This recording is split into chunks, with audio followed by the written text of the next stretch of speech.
नमस्कार दोस्तों, मेरा नाम निरंजन है। स्वागत करता हूं आपके अपने YouTube चैनल ऑनलाइन स्टडी अड्डा पर। दोस्तों, आज हम जो है महत्वपूर्ण करंट अफेयर को देखेंगे। यह जो करंट अफेयर है 22 जुलाई से 28 जुलाई के बीच का होगा, जो कि आपके एग्जाम की दृष्टि से बहुत इंपॉर्टेंट होगा। आपको पता होगा कि हर सप्ताह मैं इसी तरह का करंट अफेयर की वीडियो आपके सामने लेकर आता हूँ, ठीक है, ताकि आपका एग्जाम के लिए जो तैयारी है और भी अच्छा हो जाए। और यदि आप एग्जाम की तैयारी नहीं भी कर रहे हैं तब भी आपके अंदर जो है स्मार्टनेस की पद्धति जो है आ जाए। ठीक, तो चलिए आगे बढ़ते हैं। देखिए, पहला क्वेश्चन, हाल ही में किसे भारतीय T20 टीम का कप्तान बनाया गया है? तो इसका जो सही उत्तर हो जाएगा ऑप्शन नंबर ए, सूर्य कुमार यादव। तो सूर्य कुमार यादव को भारतीय T20 टीम का कप्तान बनाया गया है। चलिए इसके बारे से और भी जान लेते हैं। सूर्य कुमार यादव को श्रीलंका के खिलाफ T20 अंतरराष्ट्रीय सीरीज के लिए कप्तान नियुक्त किया गया है, जबकि शुभमन गिल को उप कप्तान बनाएंगे। ठीक है, यदि हम इस सीरीज की बात करें तो इस सीरीज में अर्शदीप सिंह, मोहम्मद सिराज और ऋषभ पंत की वापसी हुई है। यदि हम वनडे क्रिकेट की बात करें तो वनडे क्रिकेट में रोहित शर्मा कप्तान बने रहेंगे और शुभमन गिल जो है उप कप्तान बने रहेंगे। ठीक है, देखिए हाल ही में जो इंटरनेशनल T20 वर्ल्ड कप हुआ था, इस वर्ल्ड कप में विराट कोहली, रोहित शर्मा और रविंद्र जडेजा जो है अंतरराष्ट्रीय T20 से संन्यास का घोषणा कर चुके हैं। चलिए अगला क्वेश्चन देखिए, हाल ही में किस राज्य ने मुस्लिम विवाह और तलाक पंजीकरण अधिनियम और नियम 1935 को निरस्त कर दिया है? तो इसका जो सही उत्तर हो जाएगा ऑप्शन नंबर डी, असम। ठीक, देखिए, असम सरकार ने औपनिवेशिक काल के कानून असम मुस्लिम विवाह और तलाक पंजीकरण अधिनियम और नियम 1935 को निरस्त कर दिया है।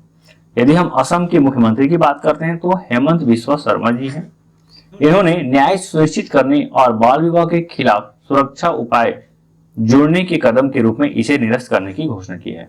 यदि कोई मुस्लिम विवाह होता है तो उन्हें अनिवार्य रूप से पंजीकरण कराना आवश्यक होगा।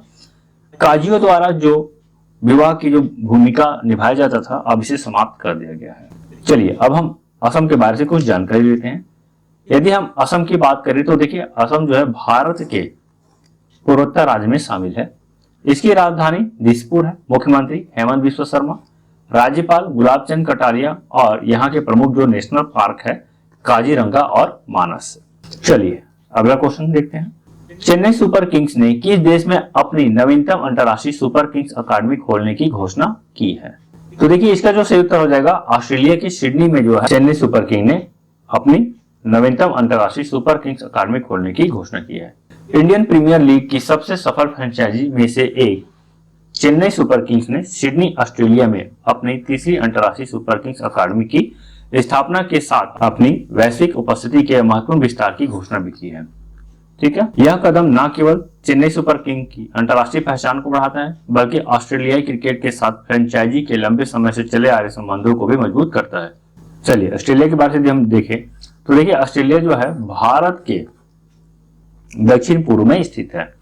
ऑस्ट्रेलिया की राजधानी कैनबरा, मुद्रा ऑस्ट्रेलियन डॉलर और यहाँ के प्रधानमंत्री जी हैं एंथोनी अल्बानीज। चलिए अगला क्वेश्चन देखते हैं। हाल ही में जारी फीफा रैंकिंग में भारत किस स्थान पर रहा है?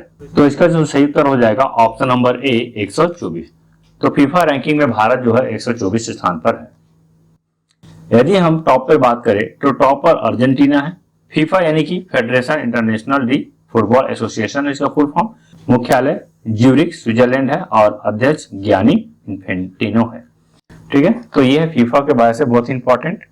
For the game for the world, ये इसके आदर्श वाक्य है।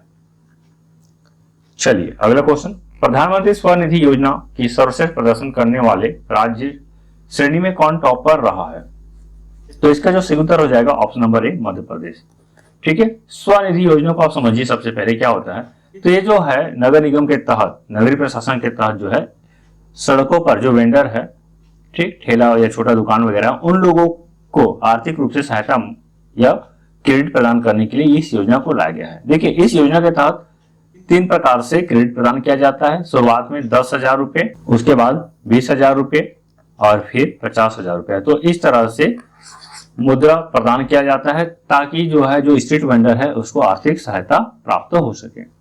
देखिए, केंद्रीय आवास एवं शहरी मामलों के मंत्रालय ने कहा कि प्रधानमंत्री स्वनिधि योजना की सर्वश्रेष्ठ प्रदर्शन करने वाले राज्य श्रेणी में मध्य प्रदेश जो है सर्वश्रेष्ठ राज्य है। प्रधानमंत्री स्वनिधि योजना की शुरुआत 1 जून 2020 को हुई थी। चलिए अगला क्वेश्चन देखिए, यूरोपीय संघ के कार्यकारी आयोग के अध्यक्ष के रूप में फिर से किसे नियुक्त किया गया है? तो इसका जो सही उत्तर हो जाएगा option number A, Ursula von der Leyen. ठीक है, आप देख सकते हैं इमेज के माध्यम से भी।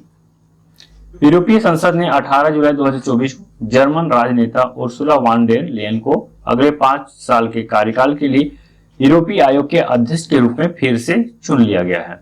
ठीक है, पहली बार जो है इसकी जो नियुक्ति जो है जुलाई 19 में हुई थी और 1 नवंबर 2019 से अपना पदभार संभाला था।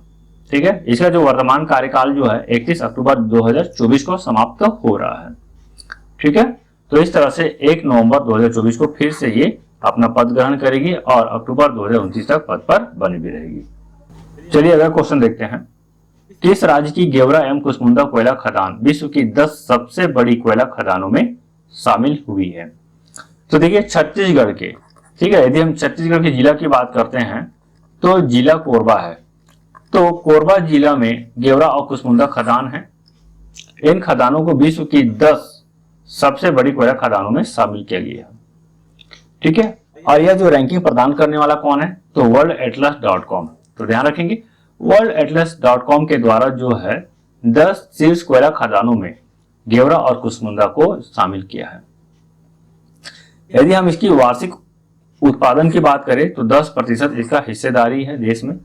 ठीक, और 100 मिलियन टन से अधिक, संयुक्त रूप से 100 मिलियन टन से अधिक जो है इसका उत्पादन होता है।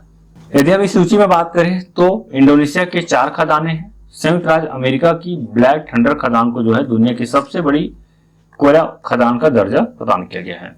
यदि हम उत्पादन की बात करें तो देखिए चीन जो है उत्पादन में प्रथम स्थान पर है, दूसरे स्थान पर भारत है। और वही हम भंडारण की बात करें तो देखिए भंडारण में संयुक्त राज्य अमेरिका जो है दुनिया की सबसे बड़ी भंडारण क्षमता वाला देश है।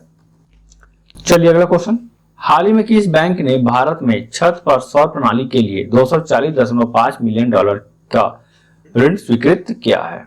तो इसका जो सही उत्तर हो जाएगा option number D, Asian development bank. देखिए एशियाई डेवलपमेंट बैंक के द्वारा जो है भारत में सौर छत प्रणाली के विस्तार के वित्त पोषण के लिए भारत को $240.5 मिलियन का ऋण स्वीकृत किया है।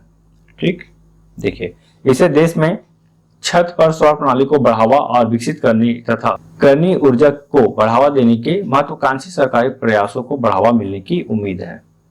ठीक है, तो जो इसके द्वारा जो ऋण प्रदान किया गया है एसबीआई और नाबार्ड के माध्यम से प्रसारित किया जाएगा। चलिए अब हम देख लेते हैं एशियाई विकास बैंक के बारे में। देखिए एशियाई विकास बैंक जो है इसका मुख्यालय माडुलियांग फिलीपींस है। स्थापना 19 दिसंबर 1966 को होता है। यदि हम फिलीपींस के राष्ट्रपति की बात करें तो इसके राष्ट्रपति जो है मासात्सुगु असाकावा है। चलिए अगला क्वेश्चन देखते हैं, हाल ही में एलन मस्क ने स्पेस एक्स और सोशल मीडिया प्लेटफॉर्म एक्स के मुख्यालयों को कैलिफोर्निया से कहां शिफ्ट करने की घोषणा की है? ठीक है, तो इसका जो सही उत्तर हो जाएगा ऑप्शन नंबर बी, टेक्सास। देखिए एलन मस्क अपनी दोनों कंपनियों के हेडक्वार्टर्स को कैलिफोर्निया से हटाकर टेक्सास में खोलेंगे। यदि हम स्पेस एक्स जो है एलन मस्क का अंतरिक्ष एजेंसी है, और वही हम एक्स की बात करें तो एक्स जो है ट्विटर है। ट्विटर को अब वर्तमान में एक्स नाम दे दिया गया है। यदि हम स्पेस एक्स के मुख्यालय की बात करें वर्तमान में कैलिफोर्निया के हरनोथ में है। चलिए अगला क्वेश्चन देखिए, कौन सा शहर यूनेस्को की 46वें विश्व धरोहर समिति सत्र की मेजबानी करेगा? तो इसका जो सही उत्तर हो जाएगा ऑप्शन नंबर डी, दिल्ली। तो दिल्ली जो है इस बार 46वीं विश्व धरोहर समिति सत्र की मेजबानी वर्तमान में कर रहा है। यह जो है 21 से 31 जुलाई 2024 तक भारत की राजधानी नई दिल्ली में आयोजित किया जा रहा है। ठीक है, यह पहली बार है जब देश में इसका आयोजन हो रहा है। भारतीय प्रधानमंत्री नरेंद्र मोदी ने केंद्रीय संस्कृति मंत्री जी किशन रेड्डी की उपस्थिति में इस समारोह का उद्घाटन किया है। केंद्रीय संस्कृति मंत्रालय यूनेस्को के साथ मिलकर इस कार्यक्रम का आयोजन कर रहा है। चलिए यूनेस्को के बारे में कुछ जान लेते हैं। यूनेस्को की स्थापना 16 नवंबर 1945 को होता है। इसका मुख्यालय पेरिस, फ्रांस में है। महानिदेशक यूनेस्को के आड्रे एजुले हैं। ठीक है, तो ये भी याद रख लीजिएगा, एग्जाम में यहाँ से भी क्वेश्चन पूछता है कि इसकी स्थापना कब हुई, मुख्यालय कहाँ है। तो यूनेस्को के मुख्यालय पेरिस, फ्रांस में है। महानिदेशक आड्रे एजुले हैं। चलिए अगला क्वेश्चन देखिए, किस अभिनेता को भारतीय फिल्म फेस्टिवल मेलबोर्न 2024 में सम्मानित किया जाएगा? तो देख सकते हैं आप इमेज के माध्यम से ही। इसका जो सही उत्तर हो जाएगा ऑप्शन नंबर सी, रामचरण। देखिए, अभिनेता रामचरण मेलबर्न भारतीय फिल्म महोत्सव में भारतीय सिनेमा में उनके उत्कृष्ट योगदान के लिए भारतीय कला एवं संस्कृति के दूत का पुरस्कार भी प्रदान किया जाएगा। यह फिल्म महोत्सव प्रति वर्ष विक्टोरियन राज्य सरकार द्वारा आयोजित किया जाता है। यह पहली बार है जो रामचरण को राजदूत गेस्ट के रूप में बुलाया भी गया है और रामचरण जो है यह सम्मान प्राप्त करने वाले इंडियन सिनेमा के पहले एक्टर भी बन चुके हैं। आपको पता ही होगा कि रामचरण का प्रमुख जो अभी वर्तमान में आया हुआ जो सबसे प्रसिद्ध फिल्म था RRR जो है, ये अंतर्राष्ट्रीय सिनेमा में बहुत ही महत्वपूर्ण योगदान निभाया है और इसके एक गाना है नाटू नाटू, उसे जो है ऑस्कर पुरस्कार से भी सम्मानित किया गया है। चलिए अगला क्वेश्चन देखिए, किस अंतरिक्ष वैज्ञानिक को अंतरिक्ष अनुसंधान समिति द्वारा हैरी मैसी पुरस्कार से सम्मानित किया गया है? तो इसका जो सही उत्तर हो जाएगा ऑप्शन नंबर डी, प्रहलाद चंद्र अग्रवाल। ठीक है, ये है प्रहलाद चंद्र अग्रवाल जिसे हैरी मैसी पुरस्कार से सम्मानित किया गया है। देखिए, अंतरिक्ष वैज्ञानिक प्रहलाद चंद्र अग्रवाल और अनिल भारद्वाज को अंतरिक्ष अनुसंधान में उनके योगदान के लिए दक्षिण कोरिया के बुसान में अंतरिक्ष अनुसंधान समिति की द्विवार्षिक बैठक में सम्मानित किया गया है। ठीक है, यदि हम बात करते हैं प्रहलाद चंद्र अग्रवाल का, तो देखिए प्रहलाद चंद्र अग्रवाल को हैरी मैसी पुरस्कार से सम्मानित किया गया है और वही अनिल भारद्वाज को विक्रम साराभाई पदक से सम्मानित किया गया है। ये इंपॉर्टेंट है, आप इसे भी ध्यान रख लीजिएगा। चलिए अगला क्वेश्चन देखिए, नीति आयोग ने देश में इलेक्ट्रॉनिक विनिर्माण में $500 बिलियन तक पहुंचाने का लक्ष्य कब तक रखा है? तो इसका जो सही उत्तर हो जाएगा ऑप्शन नंबर सी, 2030। तो 2030 तक नीति आयोग जो है इलेक्ट्रॉनिक विनिर्माण में $500 बिलियन तक पहुंचने का लक्ष्य रखा है। ठीक, आपको बता दूं कि नीति आयोग से पहले 2014 तक योजना आयोग जो है भारत में कार्यान्वित थी, जो प्रमुख योजना या इस प्रकार के कार्य को करने के लिए मुख्य एजेंसी हुआ करते थे, योजना आयोग। ठीक है, भाजपा सरकार आने के बाद से योजना आयोग को भंग कर दिया गया और 2015 में नीति आयोग का गठन किया गया है। चलिए अगला क्वेश्चन देखिए, बीसीसीआई ने पेरिस ओलंपिक के कैंपेन के लिए कितने करोड़ रुपए का योगदान दिया है? तो इसका जो सही उत्तर हो जाएगा ऑप्शन नंबर सी, 8.5 करोड़ रुपए। देखिए, भारतीय क्रिकेट कंट्रोल बोर्ड बीसीसीआई ने इंडियन ओलंपिक एसोसिएशन को 8.5 करोड़ रुपए देने का फैसला किया है। बीसीसीआई के सचिव जय शाह ने सोशल मीडिया प्लेटफॉर्म एक्स पर इसकी जानकारी भी दी है। खेलों के महाकुंभ पेरिस ओलंपिक, आपको पता ही होगा कि अभी वर्तमान में पेरिस ओलंपिक भी चल रहा है जो कि 26 जुलाई से प्रारंभ हो गया है और इसका समापन जो है 11 अगस्त को होना है। यदि हम बीसीसीआई की बात करें तो इसके अध्यक्ष रोजर बिन्नी है, मुख्यालय मुंबई और स्थापना दिसंबर 1928 को हुआ है। चलिए अगला क्वेश्चन देखिए, आर्थिक सर्वेक्षण 2023-24 में पीएम किसान योजना की राशि कितने करने की सिफारिश की गई है? ठीक है, तो देखिए अभी वर्तमान में जो है पीएम किसान योजना के तहत जो है किसानों को 6,000 रुपए जो है वार्षिक प्रदान किया जा रहा है, जिसे अब 8,000 रुपए करने की बात कही गई है। ठीक है, तो वित्त मंत्री निर्मला सीतारमण ने संसद में आर्थिक सर्वेक्षण 2023-24 पेश किया। कब किया है? तो ध्यान रखेंगे 22 जुलाई को आर्थिक सर्वेक्षण पेश किया गया और 23 जुलाई को बजट पेश किया गया है। ठीक है, और इसी दौरान जो है किसानों के लिए 8,000 रुपए किसान योजना के तहत दिए जाने का प्रावधान किया गया है। अगला क्वेश्चन देखिए, मनोलो मार्केज को भारतीय पुरुष फुटबॉल टीम का मुख्य कोच बनाया गया, वह किस देश के हैं? तो देखिए जो मनोलो मार्केज जो है ये जो है स्पेन के निवासी हैं। देखिए स्पेन के मनोलो मार्केज को भारतीय फुटबॉल टीम का मुख्य कोच बनाया गया है, वो भी पुरुष फुटबॉल टीम के, ध्यान रखेंगे। वह इंडियन सुपर लीग यानी कि ISL 2024-25 सीजन में FC गोवा के कोच बने रहेंगे।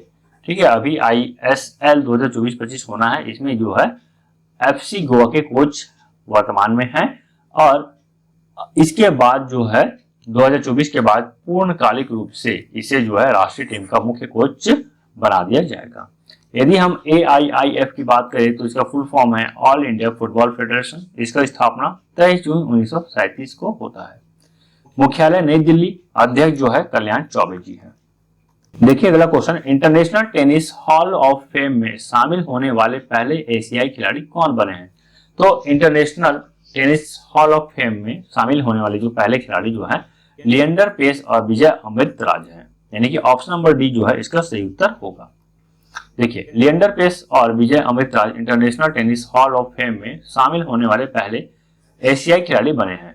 विजय अमृतराज ने एकल और युगल करियर में क्रमशः 18 और 23 की आयु में शीर्ष स्थान हासिल किया है। उन्होंने अपनी संपूर्ण यात्रा में 13 युगल और 15 एकल खिताब जीते हैं। वह लिएंडर पेस जो है ओलंपिक इतिहास में टेनिस पदक जीतने वाले पहले एशियाई और आज तक का एकमात्र भारतीय भी है। चलिए अगला क्वेश्चन देखिए, पीएम सूर्य घर योजना के तहत किस वर्ष तक भारत में सभी सरकारी इमारतों का 100% सौर ऊर्जा से उपयोग करना अनिवार्य किया गया है? तो इसका जो सही उत्तर हो जाएगा 2025, यानी कि 2025 तक जो है जितने भी सरकारी इमारत है वहां पे सौर ऊर्जा द्वारा बिजली की आपूर्ति किया जाएगा। ठीक है, यदि हम सूर्य घर योजना की शुरुआत की बात करें तो 15 फरवरी 2024 को इसका शुरुआत होता है और इसी के तहत जो सभी सरकारी इमारतों में 100% सौर ऊर्जा उपयोग करना अनिवार्य किया गया है। अगला क्वेश्चन देखिए, हाल ही में HSBC का नया CEO किसे नियुक्त किया गया है? तो इसका जो सही उत्तर हो जाएगा option number D, Georges L Hedri. ठीक, देखिए ग्लोबल बैंकिंग एंड मार्केट्स के सह प्रमुख जॉर्जेस एल हेड्री नोएल किन की जगह HSBC की CEO बनेंगे। 8 वर्ष से भी कम समय में HSBC के तीसरे CEO एल हेड्री 2005 से बैंक के साथ हैं। यदि हम HSBC की मुख्यालय की बात करें तो इसका मुख्यालय जो है लंदन में है। इसका संस्थापक थॉमस सदरलैंड और इसकी स्थापना जो है 3 मार्च 1865 को होता है। अगला क्वेश्चन देखिए, हाल ही में ओलंपिक ऑर्डर से सम्मानित होने वाले दूसरे भारतीय कौन बने हैं? तो इसका जो सही उत्तर हो जाएगा अभिनव बिंद्रा। चलिए अगला क्वेश्चन देखिए, हाल ही में PR श्रीजेश ने पेरिस ओलंपिक के बाद संन्यास की घोषणा की है। इसका संबंध किस खेल से है? तो देखिए PR श्रीजेश का जो संबंध जो है हॉकी से है। यदि हम इसकी उपलब्धियों की बात करते हैं तो देखिए 2014 एशियाई खेल में स्वर्ण पदक विजेता है, 2018 एशियाई खेल में कांस्य पदक विजेता है, 2022 राष्ट्रमंडल खेल में रजत पदक विजेता है, टोक्यो 2020 ओलंपिक में कांस्य पदक विजेता है। ठीक है, इसे भारत सरकार द्वारा जो है मेजर ध्यानचंद खेल रत्न पुरस्कार 2021 से सम्मानित किया गया है। FIFA international hockey goalkeeper year of the पुरस्कार 2021-22 से सम्मानित किया गया है। World games athlete of the year 2021 से भी से सम्मानित किया गया है। तो ये उनकी उपलब्धियों के बारे में। अगला क्वेश्चन, आगामी नवंबर 2024 के चुनाव के लिए राष्ट्रपति पद की दौड़ से हटने के बाद राष्ट्रपति जो बाइडेन ने राष्ट्रपति पद के उम्मीदवार के रूप में किसे समर्थन दिया है? तो इसका जो सही उत्तर हो जाएगा कमला हैरिस। देखिए कमला हैरिस जो है वर्तमान में अमेरिका के उप राष्ट्रपति हैं। ठीक है, तो अब जो है अगला जो चुनाव नवंबर में होने वाला है इसके तहत जो है कमला हैरिस को उम्मीदवार के तौर पर समर्थन मिला है। ठीक, चलिए देखिए अगला क्वेश्चन, 2024 में अखिल भारतीय फुटबॉल महासंघ का प्लेयर ऑफ द ईयर पुरस्कार किसने जीता है? तो 2024 में अखिल भारतीय फुटबॉल महासंघ का प्लेयर ऑफ द ईयर का पुरस्कार जो है ललियानजू आलर चांगते और इंदुमती काथिरेशन को मिला है, यानी कि ऑप्शन नंबर डी जो है इसका सही उत्तर होगा। ठीक, यदि हम AIFF की बात करें तो इसका जो है full form all India football federation है। इसकी स्थापना 23 जून 1997 को होता है। मुख्यालय नई दिल्ली है और अध्यक्ष कल्याण चौबे है। देखिए हाल ही में जारी रिपोर्ट के अनुसार देश का कितना प्रतिशत क्षेत्र वन आच्छादित है? तो इसका जो सही उत्तर हो जाएगा ऑप्शन नंबर डी 21.71%। ठीक, तो 21.71% जो है देश का कुल भौगोलिक क्षेत्र जो है वन आच्छादित है। केंद्रीय पर्यावरण वन और जलवायु परिवर्तन राज्य मंत्री कीर्ति वर्धन के अनुसार देश का कुल वन क्षेत्र 7,13,789 वर्ग किलोमीटर है, जो देश के भौगोलिक क्षेत्र का 21.71% है। ठीक है, तो इंपॉर्टेंट है। यदि हम भारतीय वन सर्वेक्षण की बात करें तो इसका मुख्यालय देहरादून उत्तराखंड में है और इसी के द्वारा जो है द्विवार्षिक फॉरेस्ट रिपोर्ट जारी किया जाता है। देखिए अगला क्वेश्चन, किस भारतीय युद्धपोत की मदद से ओमान तट के पास से भारतीयों को बचाया गया है? तो इसका जो सही उत्तर हो जाएगा option number D INS tag. देखिए भारतीय युद्धपोत INS टेग की मदद से 9 नाविकों को बचाया गया है, जिसमें से 8 भारतीय और 1 श्रीलंकाई शामिल है। बता दें कि हाल ही में कोमोरोस ध्वज वाले KA तेल टैंकर MT फाल्कन प्रेस्टीज पर सवार थे, जो हाल ही में ओमान तट के पास डूब गया है। ठीक है, देखिए अगला क्वेश्चन, मुद्रा योजना के तहत ऋण सीमा को बढ़ाकर कितनी कर दी गई है? तो इसका जो सही उत्तर हो जाएगा ऑप्शन नंबर बी 20 लाख रुपए। देखिए यदि हम मुद्रा योजना की बात करते हैं तो मुद्रा योजना के तहत 3 प्रकार के ऋण प्रदान किया जाता है। पहला जो ऋण है शिशु ऋण है, दूसरा किशोर ऋण है और तीसरा जो है तरुण ऋण है। तो किशोर ऋण शिशु ऋण के तहत 50,000 रुपए का वित्तीय सहायता है, यानी कि लोन प्रदान किया जाता है। किशोर योजना के तहत 50,000 से 5 लाख और तरुण योजना के तहत 5 लाख रुपए से 10 लाख रुपए तक का ऋण प्रदान किया जाता है। ठीक है, लेकिन अब जो है बजट 2024-25 के तहत जो है इसे तरुण योजना के तहत 10 लाख से बढ़ाकर 20 लाख रुपए कर दिया गया है। देखिए, वित्त मंत्री निर्मला सीतारमण ने केंद्रीय बजट 2024 के दौरान मुद्रा योजना के तहत मिलने वाले ऋण की सीमा को बढ़ाकर 20 लाख कर दी है। यह सीमा पहले 10 लाख रुपए था। ठीक है, इसका लाभ उन्हीं व्यक्तियों को मिलेगा जिन्होंने सफलतापूर्वक 10 लाख रुपए तक ऋण चुका दिया है।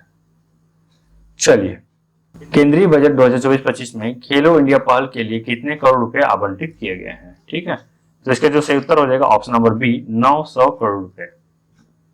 देखिए, वित्त मंत्री निर्मला सीतारमण ने केंद्रीय बजट 2024-25 में देश में खेल को बढ़ावा देने के लिए 3,442 करोड़ रुपए आवंटित किए हैं, जिसमें से 900 करोड़ रुपए खेलो इंडिया पहल के लिए रखा गया है। यदि हम भारत के खेल मंत्री की बात करें तो भारत के खेल मंत्री मनसुख मंडाविया जी हैं। अगला क्वेश्चन देखिए, केंद्रीय बजट 2024-25 में रक्षा बजट कितना रखा गया है? यदि हम रक्षा बजट की बात करें तो देखिए, रक्षा बजट जो है जितने भी मंत्रालय है सभी मंत्रालय में सर्वाधिक बजट जो है इस बार रक्षा मंत्रालय के लिए आवंटित किया गया है। यह जो है 6.22 लाख करोड़ रुपए है। देखिए, रक्षा मंत्रालय के वित्त वर्ष 2024-25 के लिए नियमित केंद्रीय बजट में रिकॉर्ड 6.22 लाख करोड़ रुपए आवंटित किया गया, जो सभी मंत्रालयों में सबसे अधिक है। पिछले वर्ष की यदि हम तुलना करते हैं तो 18.43% अधिक है। ठीक, और इसमें जो है 27.66% जो है पूंजीगत व्यय के लिए निर्धारित है। रक्षा मंत्री भारत के राजनाथ सिंह है। यहां से भी क्वेश्चन पूछा जाता है। देखिए, कृष्ण वेंकट सुब्रमण्यम को हाल ही में किस बैंक का सीईओ और एमडी नियुक्त किया गया है? तो इसका जो सही उत्तर हो जाएगा option number D, federal bank. तो फेडरल बैंक के सीईओ और एमडी के रूप में कृष्ण वेंकट सुब्रमण्यम को नियुक्त किया गया है। ठीक है, तो इसका जो कार्यकाल 3 साल का होगा, जो कि 23 सितंबर 2024 से शुरू होगा। वर्तमान में श्याम श्रीनिवासन जो है बैंक के एमडी और सीईओ है। फेडरल बैंक की स्थापना 23 अप्रैल 1931 को होता है। इसका मुख्यालय कोची, केरल में है। चलिए अगला क्वेश्चन, हाल ही में जारी हेनले पासपोर्ट इंडेक्स में कौन टॉप पर रहा है? यदि हम हेनले रिपोर्ट की बात करते हैं तो देखिए, हेनले जो है प्रति वर्ष 2 बार इस प्रकार का रिपोर्ट जारी करता है, पासपोर्ट इंडेक्स जारी करता है। इस इंडेक्स के तहत सिंगापुर जो है प्रथम स्थान पर है। देखिए, सिंगापुर जो है यहाँ का जो पासपोर्ट है वो करीब 195 देशों में बिना वीजा के प्रवेश कर सकते हैं। द्वितीय स्थान पर France, Germany, Italy, Japan, Spain है। तीसरे स्थान पर Australia, Finland, Ireland, Luxembourg, Netherlands, दक्षिण कोरिया और स्वीडन है। भारत के स्थान 82वां है, जो कि 58 गंतव्य तक बिना किसी वीजा के जा सकते हैं। साथ ही साथ भारत के सेनेगल और ताजिकिस्तान भी है संयुक्त रूप से 82वें स्थान पर। अगला क्वेश्चन, T20 इंटरनेशनल में भारत की ओर से सबसे अधिक रन बनाने वाली खिलाड़ी कौन बनी है? तो देखिए, सबसे अधिक रन खिलाड़ी बनाने वाली खिलाड़ी जो है हरमनप्रीत कौर है। ठीक, हरमनप्रीत कौर ने यूएई के खिलाफ महिला एशिया कप T20 मैच के दौरान स्मृति मंधाना को पीछे छोड़ते हुए महिला T20 इंटरनेशनल में भारत की ओर से सबसे अधिक रन बनाने वाली खिलाड़ी बन गई है। इन्होंने 47 गेंदों पर 66 रन बनाए। अब तक इनका जो कुल रन है 3,415 हो गए हैं। चलिए अगला क्वेश्चन देखिए, अंतर्राष्ट्रीय ओलंपिक समिति सदस्य में निम्न में से किसे फिर से चुना गया है? तो इसका जो सही उत्तर हो जाएगा option number B, Nita Ambani. देखिए, नीता अंबानी को हाल ही में सर्वसम्मति से दूसरे कार्यकाल के लिए अंतर्राष्ट्रीय ओलंपिक समिति के लिए चुना गया है। 2016 में रिलायंस फाउंडेशन की शुरुआत करने वाली नीता अंबानी IOC में शामिल होने वाली पहली भारतीय महिला बनी थी। IOC यानी कि इंटरनेशनल ओलंपिक कमेटी, इसकी स्थापना जो है 23 जून 1894 को हुआ है। इसका मुख्यालय लाजेन, स्विट्जरलैंड है। अध्यक्ष थॉमस बाक है। इंपॉर्टेंट है, इसे भी आप ध्यान रखेंगे। तो दोस्तों, यहीं तक था हमारा वीडियो कैसा लगा प्लीज कमेंट करके जरूर बताइएगा। वीडियो पसंद आता है वीडियो को लाइक कीजिएगा। चैनल पे यदि आप नए हैं तो चैनल को सब्सक्राइब कीजिए, क्योंकि इसी तरह वीडियो आपको हमेशा देखने को मिलता रहेगा। ठीक है, आपको पता होगा कि करंट अफेयर आपके एग्जाम की दृष्टि से कितना ही इंपॉर्टेंट है। तो वीडियो हमेशा देखते रहिए दोस्तों। मिलते हैं एक नए वीडियो के साथ, तब तक के लिए जय हिंद, जय भारत, धन्यवाद।